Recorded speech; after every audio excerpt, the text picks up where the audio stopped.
ജീവൻ ടിവിയുടെ മാന്യപ്രേക്ഷകർക്ക് തിരിച്ചറിവ് പ്രോഗ്രാമിലേക്ക് സ്വാഗതം.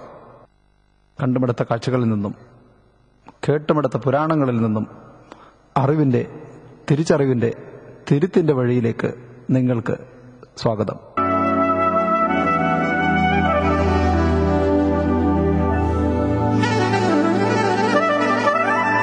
നമുക്ക് ചുറ്റും കാണുന്ന കാഴ്ചകളിൽ ദാരിദ്ര്യമുണ്ട്, പട്ടിണിയുണ്ട്, വേദനയുണ്ട്, സങ്കടങ്ങളുണ്ട്.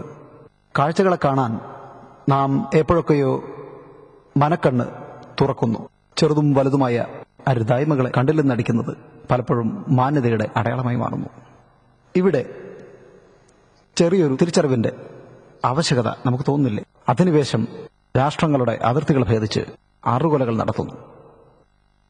ക്യാമ്പസുകൾ മയക്കുമരുന്നിന്റെയും മദ്യത്തിന്റെയും കേന്ദ്രങ്ങളായി മാറുന്നു. സമ്പത്തും സൗകര്യങ്ങളും 10 മടങ്ങ് വർദ്ധിക്കുമ്പോഴും ശാന്തി തേടിയുള്ള പരക്കം പാച്ചിൽ തുടരുകയാണ് മനുഷ്യൻ.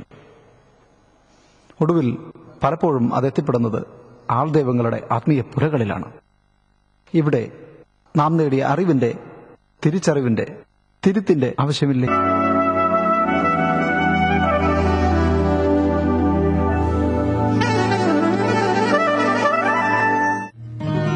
ലോകം വിരൽത്തുമ്പിലെത്തിയതോടെ സുഖഭോഗങ്ങളിൽ നീന്തിയ മനുഷ്യൻ ഒടുവിൽ ശാന്തി തേടി ആത്മീയതയിലേക്ക് തിരിഞ്ഞു.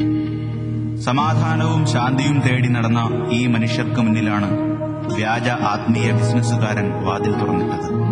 ജനങ്ങളുടെ ദൗർബല്യങ്ങൾ ചൂഷണം ചെയ്ത് ഇത്തരക്കാർ വൻ ലാഭം കൊയ്തു. അറിവിന്റെയും ടെക്നോളജിയുടെയും കൊടുമുടികൾ കീഴടക്കുകയും തിരിച്ചറിവിന്റെ രംഗത്ത് മസ്തിഷ്ക വളർച്ച മുരടിച്ച് ചിന്തയുടെ ചിറകുകൾ മുറിഞ്ഞതുമാണ് ഈ ദുരവസ്ഥക്ക് കാരണം. ദൈവിക സിദ്ധി അവകാശപ്പെടുന്നവരെ വാരിപ്പുണരുകയും അറിവിന്റെയും തിരിച്ചറിവിന്റെയും കാരണക്കാരനായ യഥാർത്ഥ ശക്തിയെ കൈവെടിയുകയുമാണ് ഇവർ ചെയ്യുന്നത്.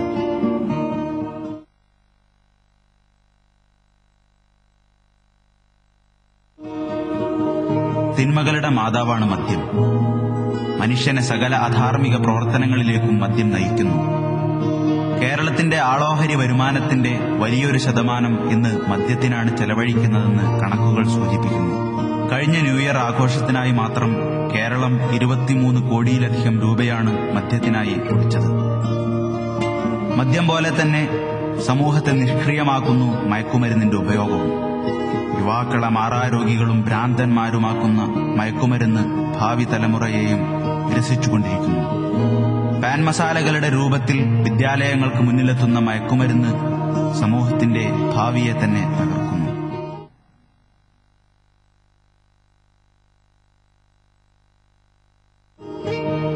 ഗൾഫ് പണം നമ്മുടെ നാടിന്റെ വളർച്ചയ്ക്ക് ഒട്ടേറെ ഉപകാരപ്പെട്ടിട്ടുണ്ട്. ചിലരെങ്കിലും അവരുടെ സമ്പാദ്യം മുഴുവനും അമ്പരചുംബികളായ കോൺക്രീറ്റ് കൊട്ടാരങ്ങളിൽ കുഴിച്ചുമൂടുന്നു. മുമ്പ് നമുക്കുള്ള ഭക്ഷണം ഇവിടെ തന്നെ കൃഷി ചെയ്തുണ്ടാക്കുകയായിരുന്നു. ഇന്ന് ആ കൃഷിയിടങ്ങളെല്ലാം നികത്തി നമ്മൾ മണിമാളികകൾ പണിതു. മനുഷ്യനെ പിടിമുറുക്കിയ ഉപഭോഗ സംസ്കാരം അവന്റെ ജീവിത രീതിയെ തന്നെ മാറ്റിമറിച്ചു. പട്ടിണി കിടക്കുന്ന അയൽവാസിയെ തിരിഞ്ഞു നോക്കാതെ ജീവിതം ആഘോഷിക്കാൻ ഉപഭോഗ സംസ്കാരം അവനെ പ്രേരിപ്പിക്കുന്നു. പണക്കാരനെ അനുകരിക്കാനുള്ള വ്യഗ്രതയിൽ കിടപ്പാടം പോലും പണയത്തിലാക്കിയ സാധാരണക്കാരൻ ആത്മഹത്യയിലേക്ക് തിരിയുന്നു. ഓരോ മലയാളിയും ആഭരണങ്ങളെ അവശ്യവസ്തുക്കളുടെ പട്ടികയിൽ ഉൾപ്പെടുത്തിയിരിക്കുന്നു. ദാരിദ്ര്യത്തെയും ഭാരിച്ച കടബാധ്യതകളെയും പരിഗണിക്കാതെ സ്വന്തമായി കിടപ്പാടമില്ലാത്തവർ പോലും മൊബൈൽ ജ്വല്ലറികളായി നമ്മുടെ കൺമുമ്പിൽ പ്രത്യക്ഷപ്പെട്ടുകൊണ്ടിരിക്കുന്നു. പിടിച്ചുപറികൾക്കും കൊലപാതകങ്ങൾക്കും ചിലപ്പോഴൊക്കെ ഇത്തരം പ്രവണതകൾ ഇടയാക്കുന്നുണ്ട്. വസ്ത്രങ്ങൾ ധരിക്കാൻ ശീലിക്കുന്നതിനു മുമ്പായി ശൈശവത്തിൽ തന്നെ ആഭരണങ്ങൾ അണിയുന്നതിനാണ് സമൂഹം പരിശീലനം നൽകിക്കൊണ്ടിരിക്കുന്നത്. ഇതിന്റെ ദുരന്തഫലം അനുഭവിക്കാൻ നമ്മളും വരും തലമുറകളും വിധിക്കപ്പെടുന്നു. ഇത് വെറും പ്രതിമ. താൻ അണിഞ്ഞ വസ്ത്രത്തെ ഓർത്ത് ലജ്ജിക്കാൻ അതിന് ജീവനില്ലല്ലോ. വസ്ത്രം ശരീരത്തെ മറക്കാനുള്ളതാണ്. പക്ഷേ ശരീരത്തിലെ അവയവങ്ങളെ തുറന്നുകാട്ടുന്നതാണ് ഇന്നത്തെ വസ്ത്രധാരണ രീതി. ഫാഷനുകൾക്ക് പിറകെ പായുന്ന മനുഷ്യൻ മാന്യമായ പർദ്ദയെപ്പോലും ഇത്തരത്തിലാക്കിയിട്ടുണ്ട്. ലോക പോലീസിന്റെ റോളിൽ മറ്റുള്ള രാഷ്ട്രങ്ങളുടെ ആഭ്യന്തര കാര്യങ്ങളിൽ ഇടപെട്ട് അവരുടെ പരമാധികാരവും സ്വാതന്ത്ര്യവും ഇല്ലാതാക്കുകയും അവരുടെ സമ്പത്ത് കൊള്ളയടിക്കുകയും ചെയ്യുന്ന ഒരു ഭീകര രാഷ്ട്രമായി മാറിയിരിക്കുകയാണ് ഇന്ന് അമേരിക്ക. അവരുടെ ഈ അധിനിവേശത്തിനെതിരെ പ്രതികരിക്കുന്നവരെ മുഴുവൻ ഭീകരവാദികളും ഭീകര രാഷ്ട്രങ്ങളുമായി മുദ്രകുത്തുന്നു. ലോക സുരക്ഷയുടെ പേരിൽ മുദ്രകുത്തപ്പെട്ട രാഷ്ട്രങ്ങൾക്കുമേൽ ഉപരോധത്തിന്റെയും സൈനിക നടപടിയുടെയും പേരിൽ കടന്നുകയറി സാധാരണക്കാരായ ലക്ഷക്കണക്കിന് ആളുകളെ കൊന്നൊടുക്കുന്നു.